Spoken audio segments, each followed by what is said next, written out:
Welcome back to H-Lock Gaming. This week in Godforge episode 16. If you wouldn't mind throwing me a like if you like this video or subscribing, let's get into this week's video, which is all about the beta and the tower. All right, I'm going to go over what Simon talked about first, and then at the end I'm going to show a few different things that he showed that are new for the build. They're just tiny, so stick around to the end if you want to see that. Okay, so the first thing he says is they do want to get all 40,000 people who signed up for the beta in at some point, and related to that, there's going to be waves. But before that, there's going to be some internal testing. They do think they'll essentially be ready at the end of May, like they had said, I don't know, a few months ago now. But that's now going to be like internal testing, so the team and close friends is what he said. Then starting in July, they're going to have the first wave, which will be about half the people who have signed up, so 20,000. And then there'll be a second wave that they take all the feedback from the first wave, and then it sounds like it's going to be whoever's left over gets to try that part. Again, they're going to get feedback, and the third wave will be for anyone who wants to try again, essentially. So that could be up to 40,000 people, and each session is going to last about 10 to 11 days is what he said. There'll also be a leaderboard, which will be on hellhades.com and fatless.gg. He didn't really say if it's going to be broken up between the different waves. They will sort of have a way of calculating it. If you're familiar with the Hell Hades free-to-play series, it'll be based on time in-game. So even if somebody got as high as somebody else, but you got there in a short amount of time, you might be higher than them. But then he does also mention later that if, like 1,000 people beat it, and he keeps using the reference of 50, or not, he keeps using it, but he uses it twice, so it sounds like it's going to be 50 levels. There will be a final boss that doesn't die where it's just a damage test. So then essentially whoever does the highest damage will be the top of that leaderboard. Things you'll have access to in this will be the hero roster, so you can level people up. I'll actually show a brief screen of that later. All your resources will come from the tower, so champs, experience, scrolls, and he did say for mini bosses and bosses there will be a drop table or a loot table, however you want to look at it. So that kind of answers that question I had from the other video last week where I said, is it going to be standard drops for everyone, or is there going to be randomness? It does sound like it's going to be random, based on certain percentages.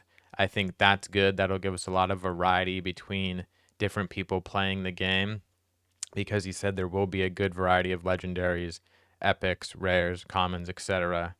So you'll be able to build a wide variety of teams. Related to that, he said, everything's going to come from the tower. So they're kind of building it different. So this specific tower won't be in launch because you're going to get stuff from the tower that you would get from other parts of the game, So say like level 5 has this certain gear set and it's this star level or this strength level.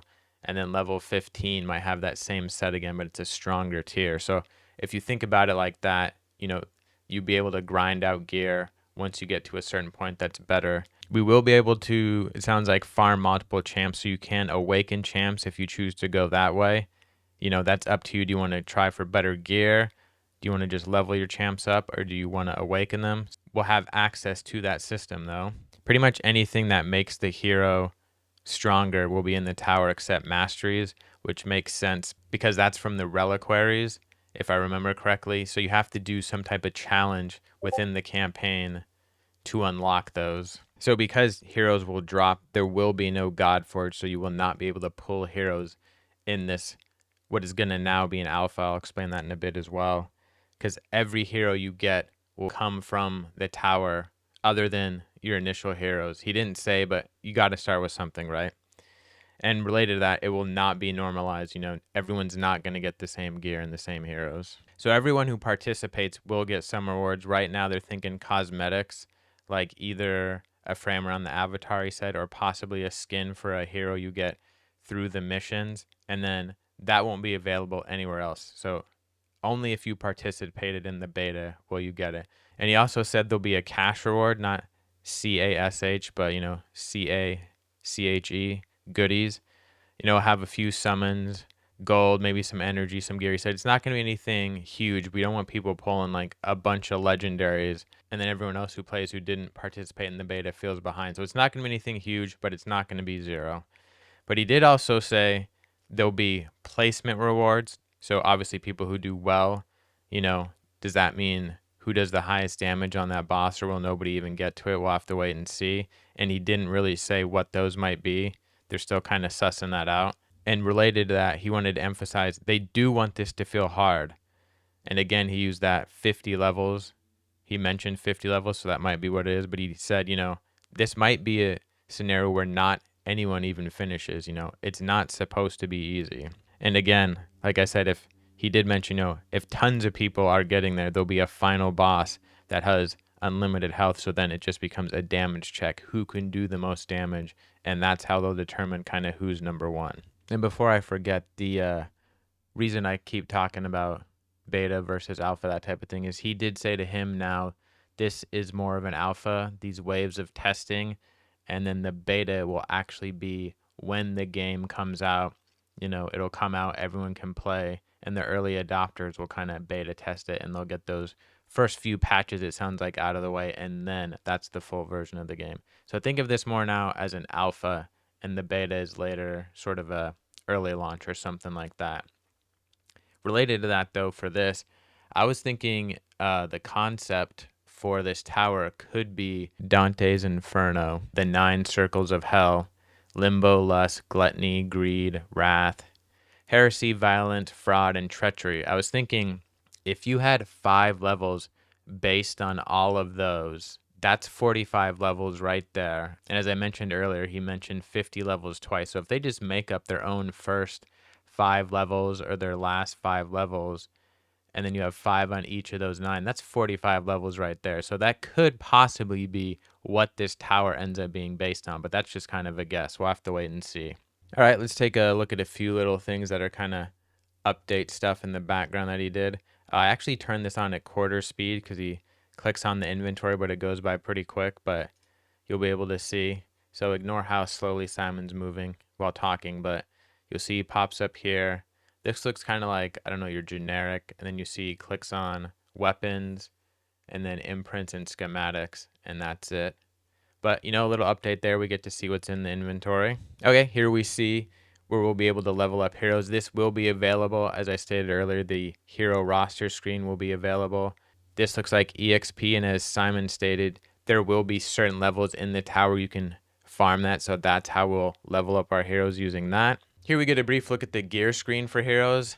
As I mentioned earlier, there'll be different levels where you can farm different sets. He did say weapons will be in the game as well, or rather in the beta, but they will drop only from the big bosses, not the mini bosses. He said, we want weapons to be a big thing and hard to get, so they're not going to drop just from mini bosses, but rather the large bosses we see. What that means exactly, we'll have to wait and see. Is it going to be every 10 levels, every 5? We don't know yet. Here we see the awakening screen, just so we know that, you can farm multiple copies of a hero and awaken them to make them stronger if you choose to do it that way. We'll have to wait and see, what the drop tables look like, see what percentage chance you have to get heroes, because it might be, an energy sink. And for the game, when it actually comes out, a good long-term strategy, but for a beta where you're pushing to the top, maybe not so much. But maybe getting 2 copies of somebody could unlock something great, so it might be worth it. That's about it for the extra stuff he showed and what we know for the beta, so let's get to Thursday's podcast. All right, we got this little choose your hero video on the Fatless YouTube page, and I didn't think too much of it, but I did think of something after the fact, so I'll play it real quick and then I'll tell you what I'm thinking.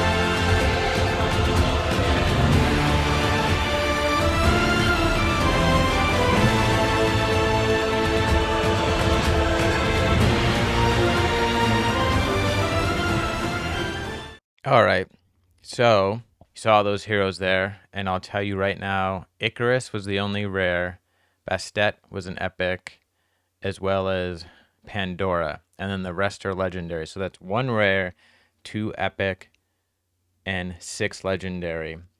And the title Choose Your Hero, and with all this stuff coming out about the tower, it makes me think maybe these are rewards we'll get in the beta slash a starter hero, because you got to start somewhere. So my thoughts are Icarus could be a starting champ that we get, and then it's, say, I don't know, level 15 or something, you beat some type of boss, and then you get to choose maybe between Bastet and Pandora. And then I was kind of torn on this.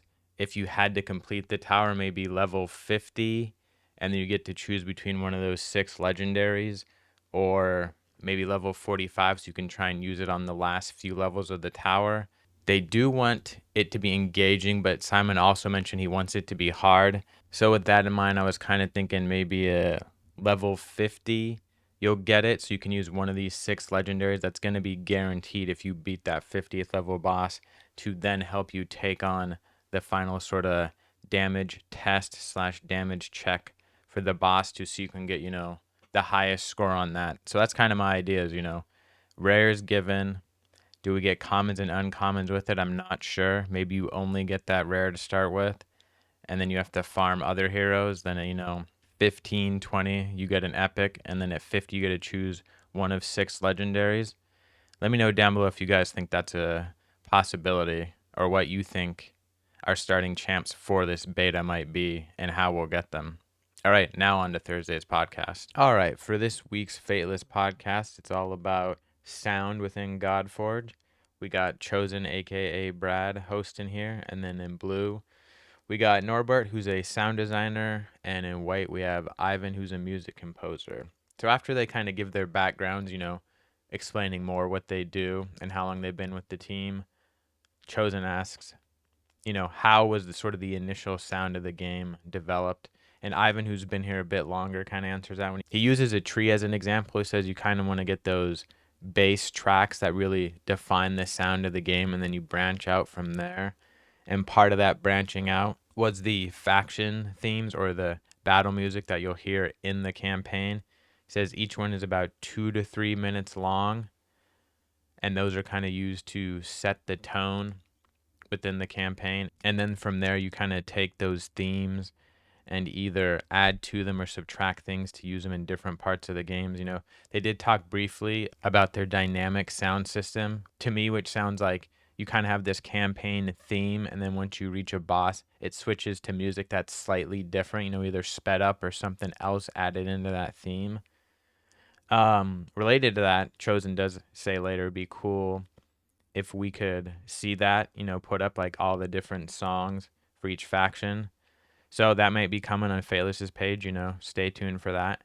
And Ivan does say they're in the process of getting that all approved, so it is possible we could see that before the beta. Brad then asks him, how do they feel about AI? And they both say that it is a tool that can be used, but isn't used too much in actual creating of either composition of music or sound effects. It's kind of used after the fact.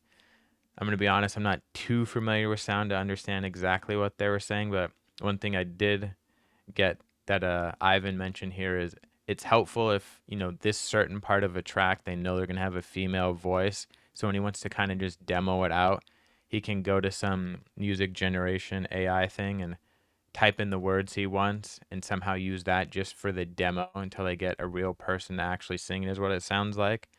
So they both said it can be useful sort of after the fact, post-production, but it does sound like maybe Ivan uses it a bit for pre-production as well. And as always, they have to ask them, are you gamers? They both do play games. One they both mention that has great soundtracks and a good VFX is some Indiana Jones game, Indiana Jones and the Circle, I think is what it's called. I haven't played it, so I'm not familiar with it. But according to them, it's a great sounding game and also fun. They both seem to also kind of lean towards the single player genre, citing MMOs maybe, too addictive or just takes up too much time. Another game that Norbert mentioned that he likes that has good sound effects and music is the Hollow Knight. That one I have heard of. I haven't played it. He said in his estimation it's the best of that genre. I can't remember what it's called. It was also mentioned while they were sort of talking about games they like and music they like that Ivan says he really likes Hans Zimmer, and I think John Paulo is how he pronounced the other gentleman's name. I'm not familiar with him. I do know who Hans Zimmer is. I like him as well. And also during this, they didn't mention too many of their projects they worked on, but Norbert did say he worked on the Cobra Kai game. After that, Chosen asked them, with your background in various aspects of game design now, is it hard when you play games to turn that off? And we kind of actually already know the answer since they both mentioned the Indiana Jones game for how good its music and its sound effects and stuff like that is.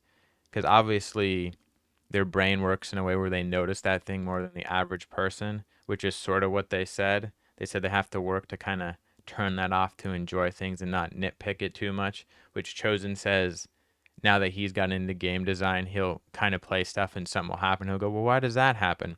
Which is very understandable. I think anyone who consumes media and sees something wrong about their specific vocation can relate to that. And just one interesting fact, too, from this podcast apparently, Ivan has perfect pitch. That's got to help, too, with music composing somehow. Um, no preview of music, unfortunately, so stay tuned possibly for that. That was about it for this week's podcast, and that's about it for this week's video for me. This has been H-Lock. Thanks for watching. Bye.